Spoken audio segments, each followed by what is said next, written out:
Sit back, relax, and take a ride with us on the GunBlog VarietyCast, episode 20.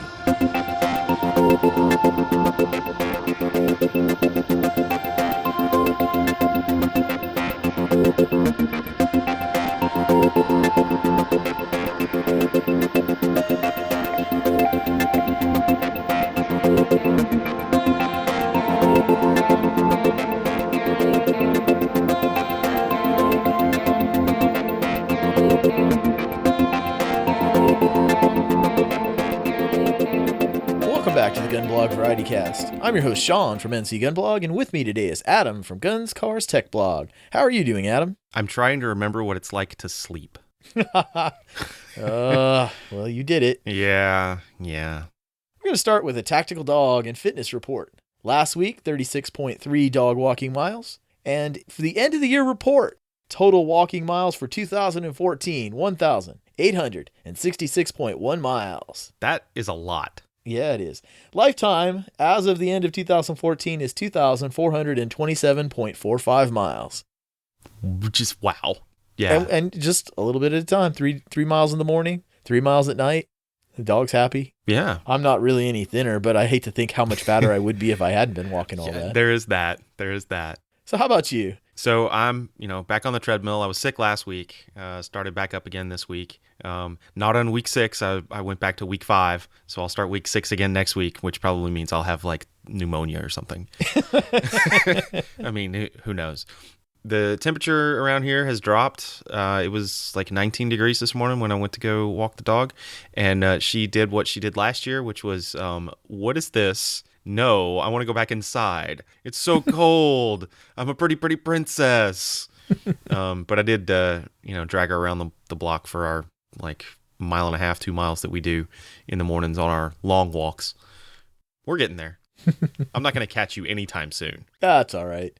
So you listen to podcasts, obviously, because you're listening to this one. I got another podcast that you should be listening to. It's Reverend Ken Blanchard's Black Man with a Gun podcast. Hi, this is Reverend Ken Blanchard, host and producer of the Black Man with a Gun podcast.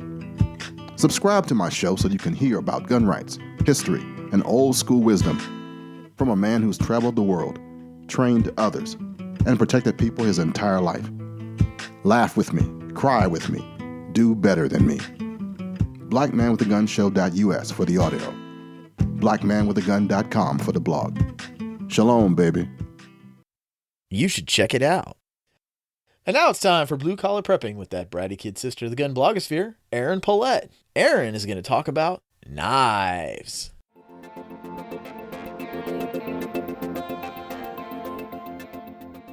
Erin, what's the best knife to have in an emergency? Well, according to the cliche, the best knife to have in an emergency is whatever you have with you, because having a knife when you need it beats not having one at all. Now that said, I'm going to make 3 recommendations based on when you might need them. I own all 3, and I would trust my life to any of them. First, for my everyday carry knife, and every prepper needs to carry a knife every day, I use the K-Bar TDI knife. Now, this is a fantastic tool that's made by a company with a reputation for reliability. I mean, they've been giving knives to Marines for 50 years. It has a full tang design, meaning that the metal of the knife extends all the way to the back of the grip, and so this gives excellent durability to the knife. It comes with a belt clip that you can access with either hand, so you put it to your side, strong side, weak side, you can grab it and use it. And you can get it in a variety of blade sizes and configurations. I mean, if you want small or large, smooth or serrated, drop point, tanto point, you've got all these choices, and the blade comes what I call acceptably sharp from the factory. Acceptably sharp? So you know that scene in First Blood where they got Rambo's knife and it just slices through the paper? Yes. Yes, that's acceptably sharp to me. Okay. All right. The only drawback to the TDI is that they are a bit pricey. The low end is around $35 and the high end gets up to about $50. But I think that they're worth the price, and considering this is a tool you'll be carrying with you on a daily basis, it's well worth it. North Carolina law says I can't carry a concealed fixed blade knife, so I carry a folding knife, a Spyderco Delica 4. My TDI is in my car, attached to the seat bag organizer that I have, and you better believe I can get my hands on it if somebody gets into my car and to attack me. That covers the everyday carry knife. What about situations where I need just a little bit more knife? Well, for my out-in-the-woods knife, I use a Mora Clipper. Now, Moras are some of the best-kept secrets of the knife world. They are made in Sweden, and you can get them in either carbon steel or stainless. The handles come in a variety of colors, so if you want to be very camo, you can get one in black or olive drab, or if you're concerned about dropping it in the woods, you can get it in blaze orange. You can even get it to color coordinated to suit your outfit. A very important errand point. Best of all, the ergonomics of the grip are just amazing. You pick one up, and the moment you hold it, it just feels so sexy in your hand. I don't really know any other way to describe it. It feels good. It feels natural. And they come razor sharp. And here's another selling point here. They cost less than $15. Okay, so I'm not really a knife guy, but that seems like really inexpensive. It is, especially for the quality you're getting here. Yeah, I was going to say $15. That sounds a bit like, some piece of junk. It'd be $15. I understand that, but still, these things are fantastic. One year, I gave away about a dozen of them as Christmas presents. Now, the only thing from preventing this knife from being perfect is that it's not full tang. It's got a rat tail tang. So, keep that in mind. You can't really bear down on it. But if you consider it a precision tool rather than a brute force object, it will perform fantastically for you. Oh, all right. So what if I want a brute force knife? Well, in that case, my big whacking knife of choice is the Cold Steel Kukri Machete. I really love this thing. The way that the Kukri is designed, it's forward heavy, and so all the weight is concentrated in one area when you chop down. It's basically a fusion between a meat cleaver and a hatchet. Now, the Kukri's the Gurkha knife. Yes, it is. Yeah, I'm looking at a picture of it now. It does. I see where they're going with this. It looks like somebody, morphed a machete into a kukri, but didn't quite get there. The reason it's a machete is because the actual kukri is just ridiculously expensive. So what they did was they kept the blade geometry, but they made it really thin, like a machete, and it's a very good compromise, in my opinion. Oh, cool. It's full tang, so you can really lean into it when you're doing chopping. And it's made of a high carbon steel, which is just designed to absorb abuse. So how strong is this? I have used this machete to cut down trees as thick as my thigh. Now, it's not especially sharp from the factory, but it doesn't need to be. Axes get their power from the weight of the impact, not from the sharpness. Although, if you want to spend the time to put an edge on it, like I do, you can get a pretty respectable edge on it. And just like the Mora, it's very affordable. You can get one for around $25. Oh, come on, Aaron. 3 knives here? And where's the giant Rambo knife for $200? Come on now. You can't be saying that I can get by just fine in life with 3 knives for less than $100 total. If you want to spend $200 for a knife, go ahead and God bless, but I can think of better uses for that money. Oh, now we're going to get all the knife guys. We're going to get hate mail. No, I think what's going to happen is we're going to have all the ladies call up and try to take Aaron's girl card away because she can't spend a lot of money shopping. All right, Aaron, it was good to talk to you. I'll see you again next week. See you next week.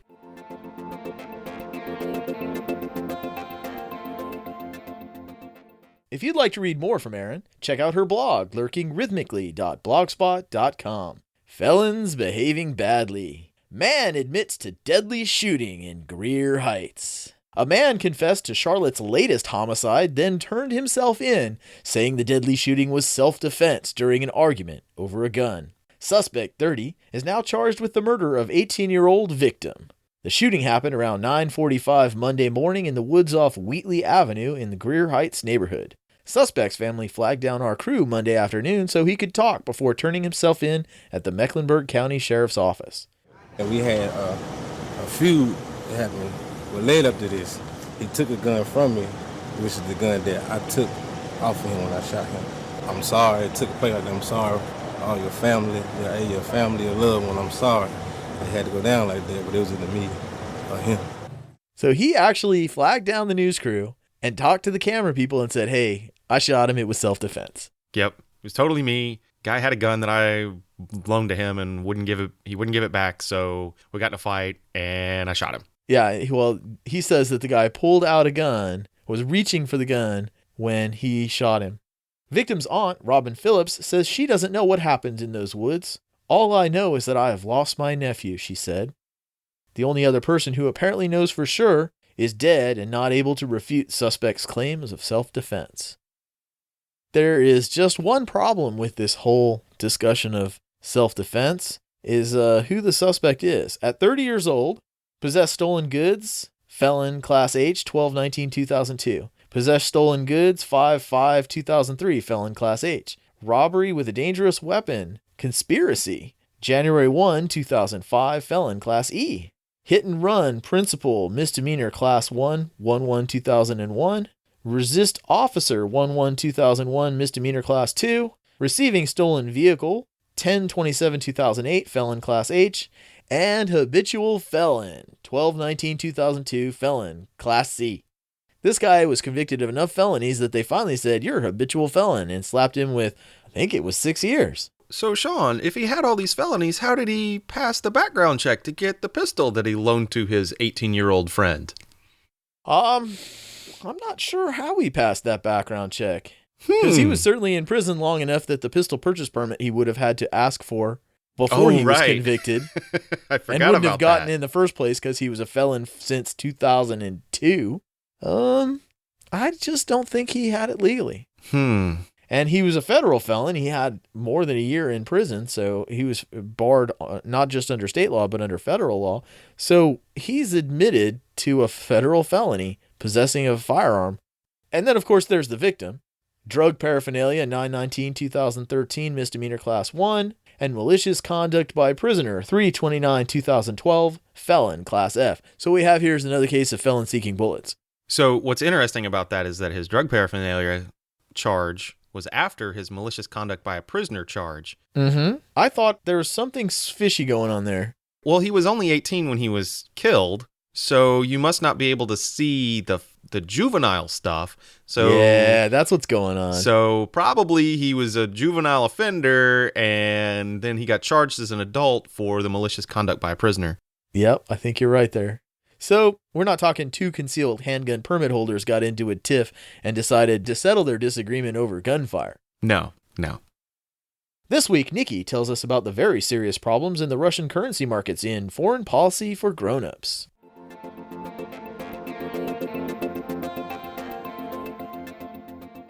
Nikki, a few weeks ago you said that the Russians were spending record amounts of money on rebuilding their military. You said that at the time that the armaments program was worth about, $700 billion. But you also said that the ruble had dropped in value since then. And now I'm seeing that the ruble is tanking pretty seriously. What's going on?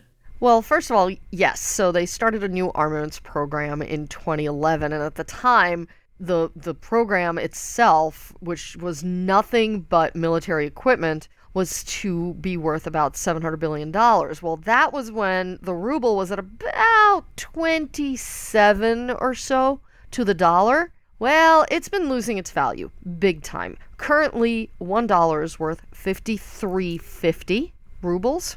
And that's only after it regained some of its value since it bottomed out at 80 rubles to the dollar back on December 16th. At one point in January 2014, the ruble was worth about 33 to the dollar. So the drop is pretty catastrophic. Well, what caused a decline like that? Well, it was a combination of Western sanctions, yes, and slumping oil prices. Oil prices dropped to below $56 a barrel from a summer high of about 107, and the bulk of the government's revenues come from oil. At one point, we calculated that about 60% of government revenues actually come from its energy sector.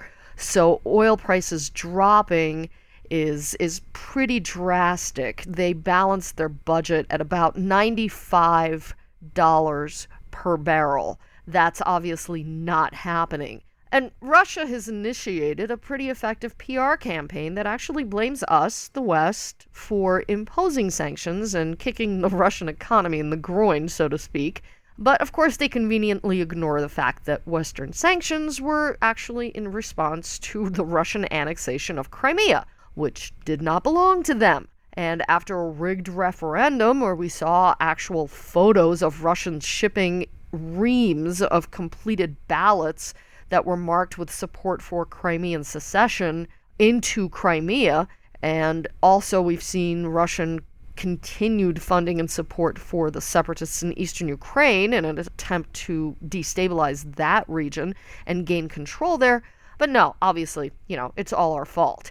The Kremlin actually tried to pressure OPEC into cutting oil production in order to force oil prices up again. They really, really desperately need it.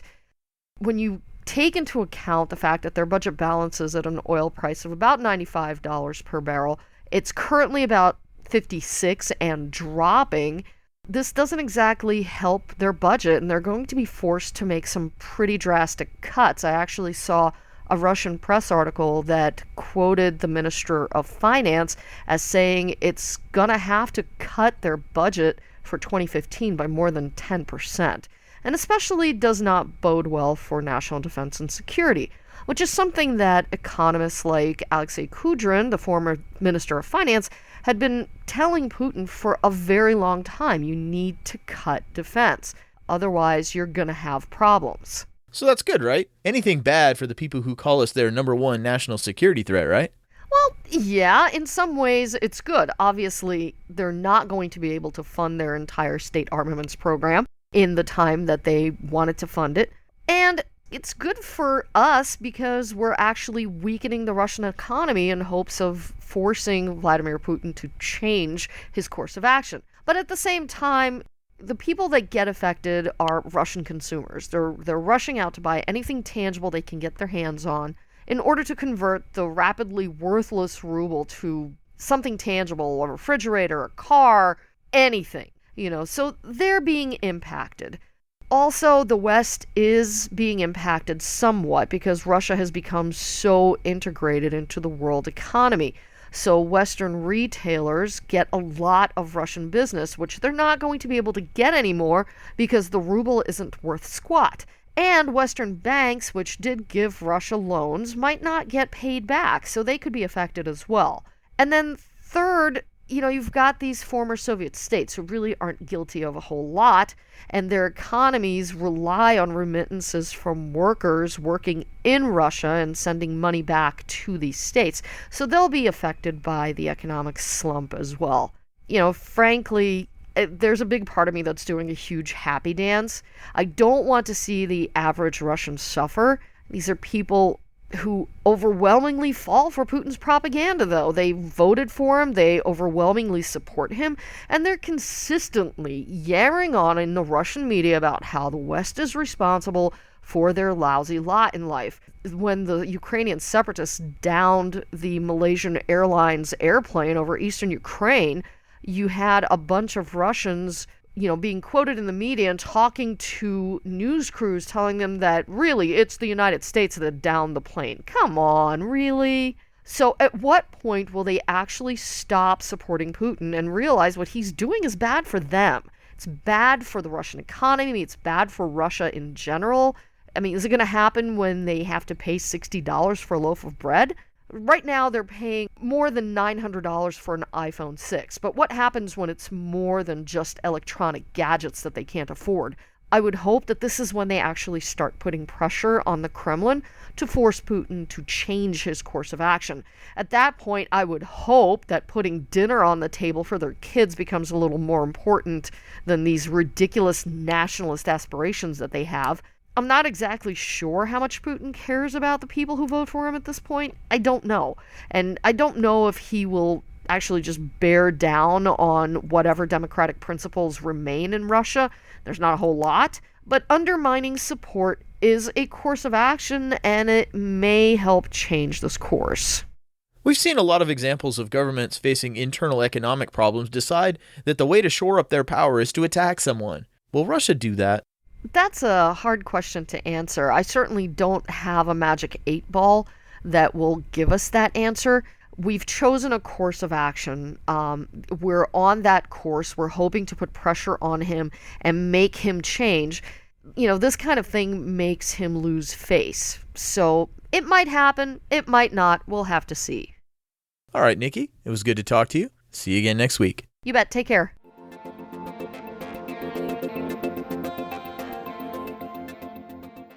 Nikki blogs at thelibertyzone.com. Strange laws. Well, back to California for this one. This one was passed in 2012. It was Assembly Bill number 1266. It was an amendment to some vehicle codes referring to off-road vehicles. And I want to read just the brief here. The Legislative Council's Digest, they call it. Existing law commencing January 1, 2013 establishes rules for the operation of and requirements for equipment of an off-highway vehicle, including prohibiting a person who is operating a recreational off-highway vehicle from allowing a passenger to occupy a separate seat location not designed and provided by the manufacturer for a passenger. Existing law, commencing January 1, 2013, prohibits a person operating a recreational off-highway vehicle from riding with a passenger unless the passenger, among other things, has both feet flat on the floorboards. So if you cross your legs... This was an amendment to a law that hadn't even taken effect yet. They passed a law that said you have to be in a seat that the manufacturer has for the purpose of you sitting in. Okay, right? Yeah, so that makes sense. This was probably... when they passed this, there was probably somebody's name in the law. Probably. Yeah. And in addition, you also had to have your feet flat on the floorboards, both of them. Well, they decided, maybe that's just a little bit too far. You don't have to have your feet flat on the floorboards. So, yeah, I thought that was very interesting. My personal take on this is it's an off-highway vehicle. Why do they care if you're riding around in some dune buggy, holding on to the rollover bar, and you get thrown out and you die? How is that their problem? Well, because it's California. Well, yeah, they're government people, and they're going to stick their nose in every single thing you do. I think personally that's an intelligence test. I don't think there should be any law against you riding a motorcycle without a helmet. I don't think there should be a law that says that you have to wear your seatbelt. I don't think there should be any law that says you really shouldn't look down the flamey death end of a handgun.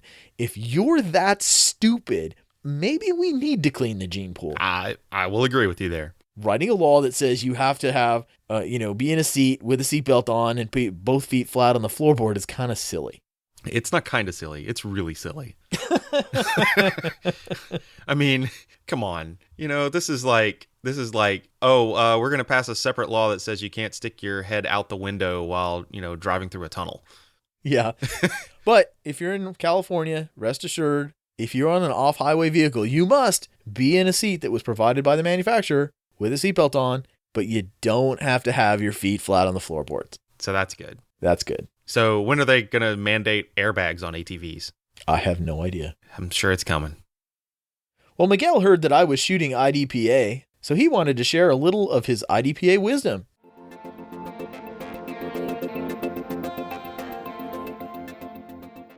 Hey, Miguel, how are you doing? I am doing fine. I heard you are actually shooting IDPA. How'd that come about? How do you have it? Was it fun? When I first started carrying, I thought it might be a good idea for me to take a class, but, didn't have a lot of money. But they had these USPSA matches. So I thought, that'd be great. I went and shot some of those matches. Then I took a class, and I thought, this is fun. And then I moved down here to North Carolina, and I stopped shooting competition. Well, one of my friends, I was a guest on his podcast, Triangle Tactical Podcast, Luke and Ben, they're big competitive shooters, so I thought, wow, I should go to some competitive shooting with them. Well, they mostly do IDPA. Tell us about it. I mean, did you enjoy it? Was it fun? Did you learn something? What? Oh, it's a lot of fun. Of course it is. It's, if you just have to rely on what you can pick to shoot at, you're going to go put a cardboard target and you're going to shoot it and you're going to make a lot of noise and be really bored. And then you're going to go home and you haven't learned anything. Yeah, exactly. The other thing is you'll train your own strengths. I like doing this, so I will train doing that. And when you've got somebody who's laying out a course of fire for you, he's going to put up the stuff that you don't know how to do, and now you have to figure out how to do it. Yeah, that's one of the beauties of EPA is you have somebody with evil mind processing and will design some courses of fire that they're going to challenge you. How many IDPA matches have you shot so far? Including this last one, I think this is number 3. What was one thing that you were not expecting from the match? I mean, the way you perform, or pressure, or did you feel pressure, or you didn't, or what? Something that caught your attention. It's like, oh, I was not expecting this. Well, coming from USPSA, the 5 or 6 matches I shot there, what surprised me about IDPA is how short the courses are. You know, you've barely got started shooting and it's over. So that was interesting. Well, you know, if you come to think about it, most and what you see on videos, real life situations don't last that long. It's true. Well, it's helpful that I'm not spending huge amounts of money on ammunition. I could shoot an entire match with 100 or a little bit more rounds. Yeah. So how long have you been carrying? It was December of 2008. And are you shooting IDPA with your everyday carry equipment? Well, it's the only handgun that I have, so yeah, I'm shooting it exactly the way I carry it. The only difference is typically I carry with a single magazine carrier, and I shoot IDPA with a 2-magazine carrier. Which actually you should be carrying every day too. 1 is none and 2 is 1. You know, I bet you never heard that before. No, never heard that. What you think were you going to perform before going to an IDPA match, and how you actually perform during the match, what was the difference? I didn't have any illusions as to how good of a shooter I was. I knew that I could hit targets accurately given enough time, but I knew that I wasn't very fast. I knew I wasn't good at transitioning from one target to another rapidly, shooting them twice. So there was no illusions. I think what really made the difference, though, was taking a handgun class from Tiger Swan, because they showed me what a handgun would do. Now, I was performing up to what I thought were the limits of accuracy in a handgun, and then they showed me no. And after like 3 matches, do you feel that you, for example, manipulate your firearm better? You perform reloads better? Not from the matches, no. Not from the matches? If all I did was go to the matches, I would not have improved any, I don't think. What's made the difference is that Ben from Triangle Tactical showed me how to do some dry fire drills, which involve drawing, aiming at the target, squeezing the trigger, or mag changes. And between those two, drawing and mag changes, just practicing that over and over again and having a good way to practice that over and over again, I can see the difference. So it was that made the difference, not going to the match. Good, because, you know, what IDPA supposedly really stands for. Yeah, I don't practice anymore. Exactly. No, but you come from a good background. And unfortunately, a lot of people do not have that chance. But yeah, I mean, it would be a good thing for everybody to get some sort of class first before going into any kind of competition anyway. I disagree. Get your gear, show up at the competition, they'll hold your hand and make you safe through it, and they'll give you a reason to want to get better. Well, no, but I'm talking about somebody who has no experience whatsoever with a firearm. They cannot just show. If you have the guts with 0 training to show up to an IDPA match and you know no more than where to put the gun, they will probably hug and kiss you, and they'll take you aside and teach you what you need to know. Yes, that will happen. I think most clubs have an intro to a DPA class. They will take it. It's like, okay, you have no experience, come over here, and they will run you and make sure you can perform safely. Because remember, we need to be not only shoot for fun but for safety. We had to institute it because we had so many people literally coming with the damn gun and steal the bag from the gun store. Let's face it, who are we talking about here? We're talking about gun people. The problem with gun people is not getting them to tell you the information. Most of the time with gun people, it's getting them to shut up. Exactly. And I still remember the first time I shot an IDPA match, butterflies and my heart was on my throat, and it was the most fun thing I did in a long, long time. It beats being bored on a square range, emptying, wasting a box of 50 on a paper target at 7 yards. That's true. What do you want to get out of IDPA besides fun? Well, I want to get better. Perfect. And I want to be competitive. You want to take it as a competition, as a gamer? No, I just want to be competitive. Who's your competition? Whoever's around me. You're a gamer. Well, Ben, I do hope you enjoy your IDPA experience. I know you're going to become a much better shooter. You will actually acquire a lot of skills. Still now, you're starting with IDPA. It is amazing how familiar it's going to become using a gun and manipulating a gun and having grace under pressure. Yeah, I've seen some big changes already. Okay, man. That was good to talk to you, Miguel. See you again next week. Next week.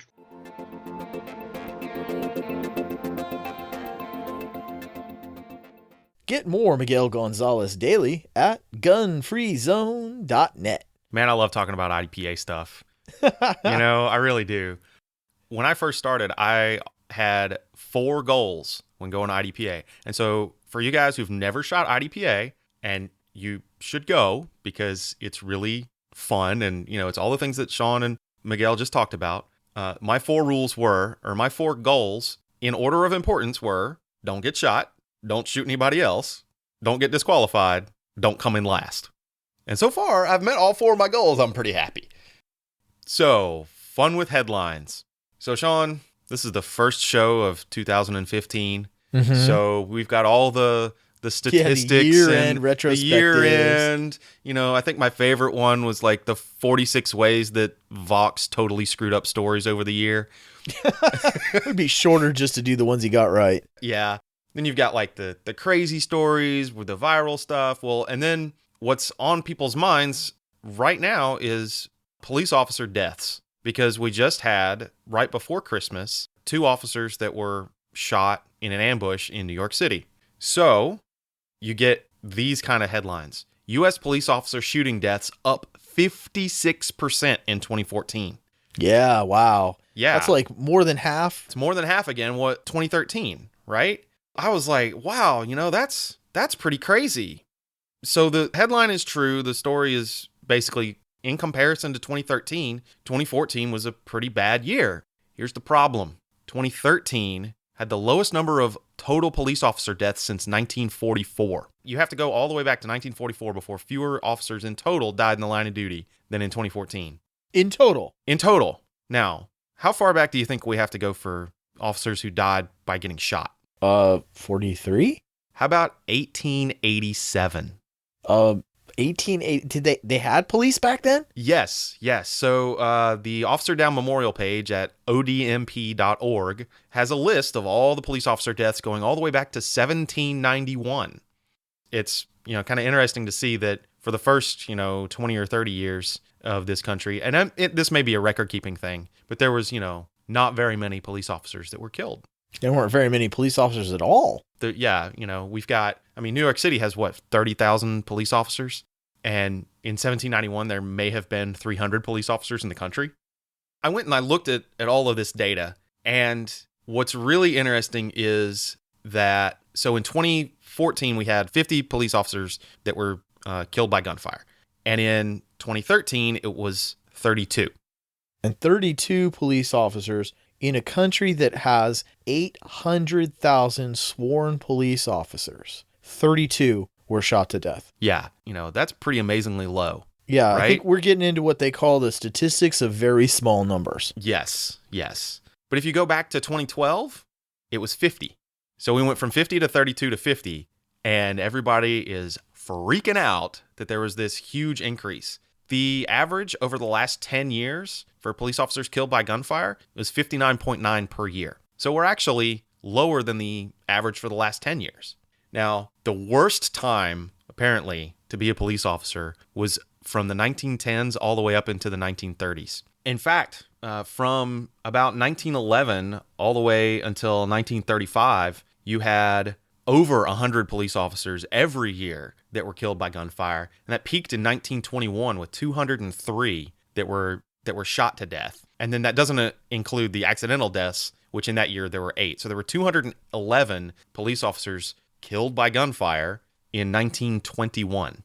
And we had 32 last year and 50 this year. The world would come to a freaking end if we had 200 police officers shot to death in 1 year now. There would be tanks rolling on the street. Yeah. I mean, like actual tanks, not these like Lenco Bearcats and the MRAPs and stuff like that. Like M1 Abrams on the street if we had 200 police officers that were shot in a year. Yeah, wow. Yeah, and then, think about the population today versus the population 90 years ago. We've got a whole lot more people. Again, 800,000 sworn police officers today. Right. So apparently your chances of being shot to death as a police officer have never been lower. That is what I'm saying. Yeah. Look, every officer death is a tragedy. No, I don't believe that. Every officer death can be a crime. I don't believe in this. Let's call it a tragedy. It was the action of a criminal. It was not a tragedy those 2 police officers were murdered. It was a crime, and it was a terrible, violent crime. A tragedy, it's something bad that happens. It just happens. That didn't just happen. That was something that somebody did, and I'm really tired of hearing tragedy attached to the criminal acts of crazy people. So it's really awful for these officers' families, okay? And we're not trying to diminish what happened there, right? But being a police officer really isn't as dangerous as one would think. Officer Down Memorial page, odmp.org, you can go on there and get all of this data and look at it.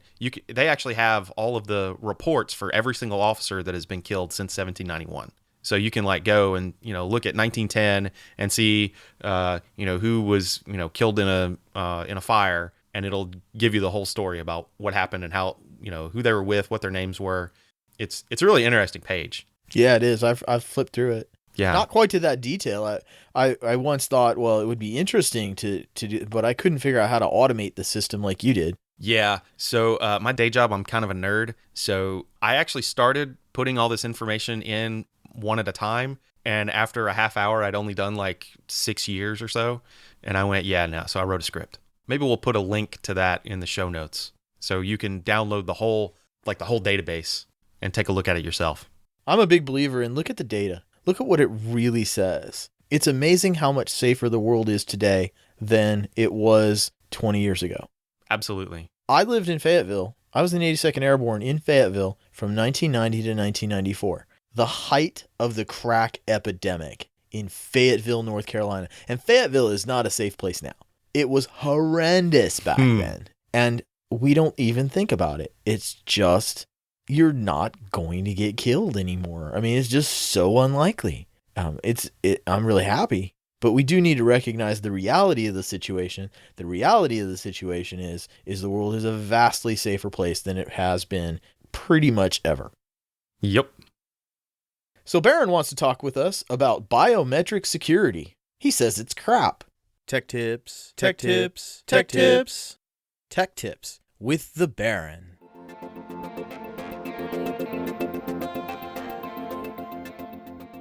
All right, Barron, I want some super really high security for my home and my data. Every spy movie I've ever seen, in the super high security locations, they always use these biometric scanners. So I should get some of those scanners, right? No, most definitely not. In the grand scheme of things, biometrics are actually largely a joke. At best, they serve as a layered security approach. So remember how we were talking about two-factor authentication before? Yeah. Where I have something I know and something I have. Well, the third layer that you could have is something I am. So my thumbprint proves I am. My iris proves who I am. The problem is, and especially using it as a primary identification device, is how do you revoke that when it's been compromised? So I can't exactly erase my fingerprints and change them to something else. Well, Men in Black probably could, but I'm not going to do that. You're probably not going to do that. I'm not really sure I want to do that. It becomes this problem of how do you revoke credentials when that's the only credential you're giving out. By themselves, they're actually extremely flawed and vulnerable. For example, just recently, some hackers actually cloned the German defense minister's fingerprints from just her photos. They were able to take photos of her fingers and clone her fingerprints. So they were actually able to go and use them for identification purposes. This is bad. This is very, very bad. Tell me, if someone's taking pictures of your fingerprints, are you going to be entirely aware of it? No, how would you be?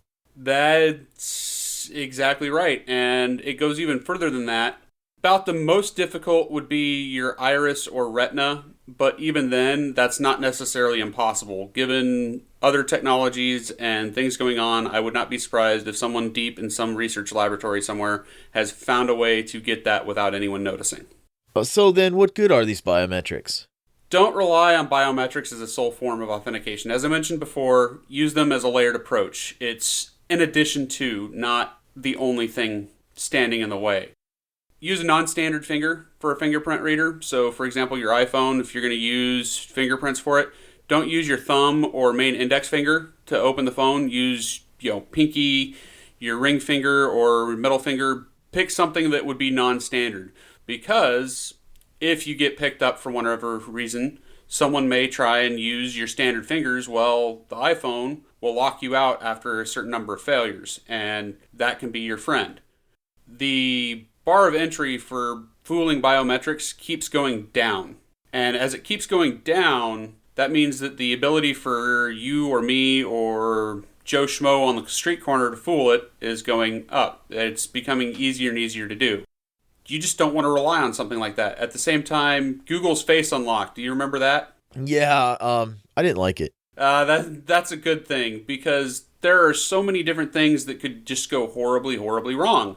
For example, you get picked up by the police, thrown in cuffs, and the police ask you to unlock your phone, give them the password so they can get in, and you say no. And when they go and push the button, oh, look, it's trying to take a picture. I'm going to show the phone your face, and oh, look, it's unlocked now. You don't have the ability to revoke access or prevent access.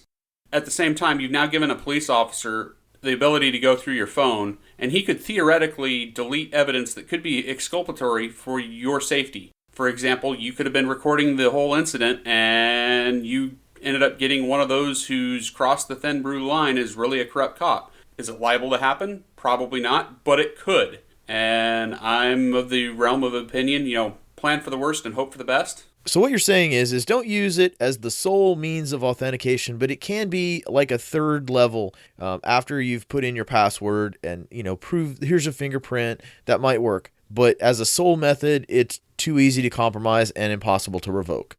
That is correct. That is exactly right. All right, Barron, it was good to talk to you. See you again next week. See you next week, Sean.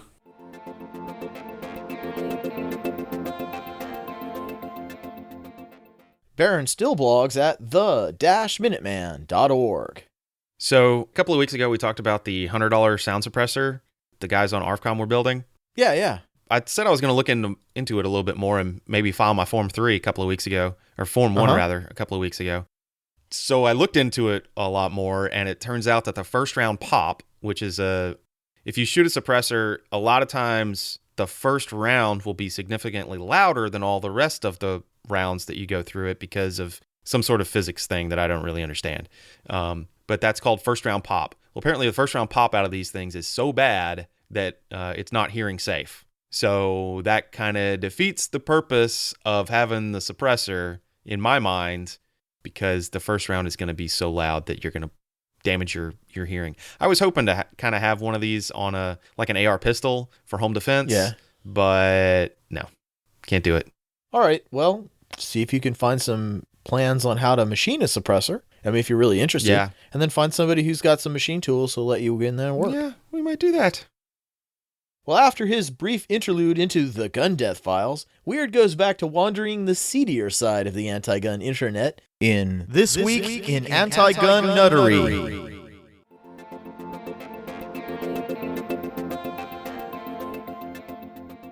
So Weird, you've gone back to trolling the bowels of the anti-gun internets to see if you can make heads or tails of anti-gun logic. What have you learned? I have learned that they have no logic. Oh, how profound. All right, so let's talk about this image that I found before we get down into it. So first up, it's 3 panels. One is Run for the Cure to Cancer, and you've got people, in their marathon gear. You've got the ice bucket for the cure to ALS, and you got a guy getting an ice bucket dumped on him. And then you've got Hide from the Cure to Gun Violence. And there's a politician hiding under his desk with a bunch of people coming in saying, can we even discuss it? So first up, I got to be a Debbie Downer. There is still cancer, and there is still ALS. So you're telling me that nobody's cured cancer, even though they've run and run and run, and nobody's cured ALS no matter how much ice water is dumped on people's heads? No, and even better is those things actually do not a whole heck of a lot but raise attention for the things. It's really money, just money, that's doing all the good work. And second, there is no cure for gun violence. I mean, it even gets worse if you consider violence in general, which is what people are concerned about. But yeah, places that have pretty much complete bans on guns still have gun violence, and we've always had violence even back to the Stone Age. There's also the issue that in actual public health problems, we can identify a germ, a virus, or at least some bodily process gone haywire. Calling gun violence a public health problem makes about as much sense as calling the German bombing of Coventry a form of urban renewal. Yeah, actually, since we were discussing this, I decided to do a quick Google search, and I just looked up, health problems, public health problems. And yeah, I found a little a CDC blog where they were talking about public health issues for 2013. Just a quick rundown. And here what they were talking about. They were talking about healthcare-associated infections, so getting infections in the hospital. Mm-hmm. HIV. Yeah. Preventing heart attacks and strokes. Mm-hmm. Helping smokers quit. Oh, that sounds good. Screening newborns for diseases. Uh-huh. Safer foods and stopping food outbreaks. Uh-huh. A program that prevents sports injuries. Oh, yeah, that's probably good. Yeah. Children's mental health screening. Uh-huh. Preventing parasitic diseases. Oh, definitely prevent them. Yeah. And then there was way down at the bottom, there was this little thing. Global efforts to prevent gun violence against children. Protecting childhood around the world. One of these things is not like the others. One of these things doesn't belong. Can you tell which thing is not like the others by the time we finish our song? Yeah, actually, I found that to be really strange because it's not even what the anti-gunners are talking about when they're trying to hijack the public health issue for their gun thing. Is number one, they're not talking about gun violence; they're just talking about violence in general. And number two, we always hear about America being the worst country that's not at war and not under fire bombings and all of that, having millions upon gazillions of gun deaths. And no, they're not even talking about their own country. They're talking about the whole world. But then there comes to the people just want a discussion in this comic. Yeah, I'm seeing that. Oh, can we discuss this? This is coming from the anti-gunners. And I've got a blog, and I do it for the comments. And I like it when people come on and talk. And anti-gunners have blogs and websites and YouTube videos and all of that. But interestingly enough, they disable their comments. They heavily moderate their comments on their YouTube videos. Pretty much it's an anti-gun YouTube video if the ratings are disabled and the comments are disabled. And then also, we've got this new pack that's being created, and they're hiding their members. They only admit to having 5 members, well, they say they have 200. Yeah, 200. Bipartisan. In every state of the union. Bipartisan meaning they've got 1 Republican and the rest are Democrats. Yeah. Who knows if they even have 200 because, they just mentioned 5. And then on top of that, they've got a meeting coming up, but they won't tell us when exactly it is or where it is or who's attending. They don't want discussion. They do everything to stifle. They don't want to discuss. They just want to be obeyed. And second, why are the politicians hiding from the anti-gunners? It's not like anti-gunners have never had the ear of politicians. Many of the recent gun control laws were written by the anti-gun lobby groups. And so they did have their ears, and they were working with the politicians. But then what happened? The laws didn't work as advertised, and now they're demanding more. That doesn't make for good friends. There was a time when being a racist was considered normal. Politicians appeared in public saying, "And I say segregation now, segregation tomorrow, and segregation forever." But Americans have rightly rejected that view. Any remaining racists have to hide their views and their faces or be thrown out of polite society. It used to be fashionable for gun-grabbing politicians to rail against guns. Dianne Feinstein once famously said, "If I could have gotten 51 votes in the Senate of the United States for an outright ban, picking up every one of them, Mr. and Mrs. America, turn them all in, I would have done it." But we're seeing a change. Now the gun haters have to hide their names. Politicians run away from gun grabber events like Gabby Gifford's Carpetbagger Tour, so that being anti-gun is about as socially acceptable as being a racist. Will gun grabbers start holding public rallies wearing sheets and hoods next? Yeah, it adds some serious questions to that 90% of Americans support background checks for all gun sales. Yeah, no, if it was that popular, then yeah, they wouldn't be hiding from them, because we know that politicians are simply extensions of their constituents. And the last election sure did seem to tell a story about what the constituency thinks about politicians who are friendly to anti-gunners. Yep. All right, Weird. It was good to talk to you. See you again next week. Yeah, see you next week, Sean.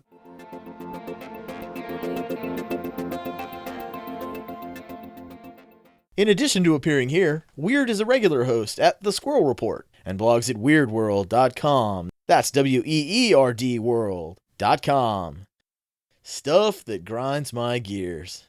I was at dinner tonight with the wife. Awesome. It's an all-you-can-eat sushi place, and it's like $30 a head after you pay taxes and tip and all that. And there's a couple across from us who had two beautiful little blonde girls, but like cute as button. Behind them was a mom, and they had a little girl and a grandma. Little girl about same age as the younger of the two little cute blonde girls, and she's cute. Mm-hmm. And then they started playing in the aisle, bouncing up and down, making noise, being junior terrorists. And daddy and mommies and grandma thought this was cute. Now, I'm not going to go grumpy old man here and say, in my day, we behaved in restaurants or we got beaten senseless. Because that's not true. I mean, they had kids that acted terrible when I was a kid. I didn't act like that because I would have gotten beaten senseless. Right. But, you know, they were just the same little trolls then as they are today. But there's no socially acceptable way to tell another parent that they need to control their demon spawn. We'd all get along better if there was a normal, socially acceptable way to say, hey, could you please ask your lovely children to adhere to the ordinarily accepted behaviors expected of any halfway civilized human being while eating in a public restaurant? But there isn't. And if you open your mouth and you say anything about their beloved uterine excretions, you open yourself up to being yelled at or even attacked. Let's face it, anyone who has such poor manners as to allow their offspring to cause trouble in restaurants, probably the same sort of people who get violently upset with you if you politely ask them to dissuade their rugrats from acting like the world's cutest three-man Mongol horde. And I can't get into a fight because I carry a gun. And whenever you carry a gun, every fight's a gunfight. And no matter what happens in the end, if I shoot this guy, I'm the jerk because I started a fight over his children. So I just sit there and suffer. Yeah, I read an article a couple of years ago about some place in Chicago where the guy put up a sign that said no unattended children because that's what was happening. They interviewed this woman and she was like, this is so unfair. You know, I come here so that I don't have to pay attention to my kids. They love it so much and blah, blah, blah. I'm just trying to have my latte. Why do you want me to also... Yeah. Take your little troll to Chuck E. Cheese's. Yeah. If you want to act like an idiot, or you want your child to act like an idiot, go to McDonald's. They have a little rubber room with the plastic slides, and they can act like idiots there. Yeah. If they're in the restaurant now, look, everybody's had that trouble with their kid. I'm sure even I caused trouble as a kid at some point in my life when I didn't know any better. And my parents at the end of their rope, they did the best they can. And you just have to accept a certain amount of not adult behavior from not adults. Right. But running around in the aisles, the one little girl had the flashy sneakers on and was jumping up and down and jumping up and down and jumping up and down and giving my wife a freaking migraine. I am not kidding you. My wife's on the verge of a migraine and this child is setting her off with the flashy lights. And yes, they were like the cutest Mongol horde in existence. Wanted to choke them. Yeah. But you can't. So yeah, as the father of a toddler and a newborn, I'm not taking you to dinner. Well, yeah, but you're not also going to show up at my $30 a head sushi dinner and mess it up, are you? No, I would not take my kids to that. And if, because, you know, I'm paying $30 a head for that. And if Little Wizard decides that he wants to be a heathen, Little Wizard gets to go and sit in the car. Yeah. You know, if you could put a piece of paper between my butt and the chair, I was getting bacala. If you don't know what bacala is, ask your Italian grandma, great grandma, she'll tell you. So, Adam, what's bugging you this week? So, the area of town that I work in, there's somewhat limited parking. I mean, there's retail space. They all have their own little parking lots, but they're their own little parking lots. Mm-hmm. So, I go and get coffee in the mornings, and a lot of times there's guys that have pulled in, and their tires are like on the line of the parking spaces, and I just really, come on, guys. You're taking up 2 spots. There's only like 20 spots in the whole place, right? There's like 40 people in line, right? So, so more than once I have had to park across the street at a bank that was closed to walk across the street and get my coffee. Because if I don't have my coffee, then you don't want to be around me. Just trust me on that. Addict. Yeah. Anyway, I've got a little picture that we're going to put up in the show notes of a guy. Yeah, the famous picture. I know a guy who knows this guy, but in New Jersey last year, a guy who bought a brand new Corvette went and decided to take up 2 parking spots by parking catty corner. And so a guy in a Jeep Cherokee parked basically on the sidewalk next to him. And yeah, it was really funny. Yeah. And I have a Cherokee, so that really kind of, hit home with me. One of the great things about driving a car that's 16 years old is if you come out and somebody has parked on the line on the driver's side, like I can barely get in my car. I don't care if my paint's chipped. Like that doesn't bother me. So don't park next to the 16-year-old cars like a jerk. Not a good idea. All right, well, that's our show for the week. Thanks again to Rob Allen for our music, and thank you for listening to the GunBlog VarietyCast. Constructive criticism can be sent to Sean at SeanSorrentino.com and hate mail to WizardPC at GunsCarsTech.com. Show notes can be found at GunBlogVarietyCast.com/episode 20.